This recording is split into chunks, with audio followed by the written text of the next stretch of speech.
Assalamualaikum, nama saya Nur Naimah, saya berumur 20 tahun. Saya anak kepada ejen Nur Asia binti Muhammad Noor, ejen daripada Kelantan. So, saya amalkan situ joy ni dalam setahun. Tapi saya tak konsisten pun, kadang saya skip, kadang saya minum.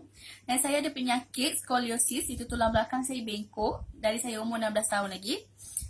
Selalu saya pergi fisio, tapi saya tak pergi fisio sebab saya malas. Dan ubat hospital pun saya tak makan, memang saya tak suka makan ubat. So saya just minum susu ni saja.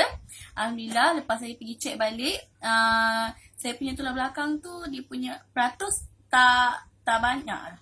So kemudian saya ada tonsil. Tonsil saya selalu bengkak.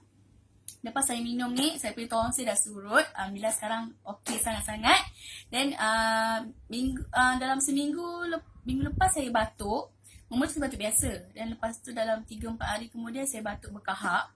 And then saya balik rumah kakak saya minum susu ni. Sebab dia ada susu ni.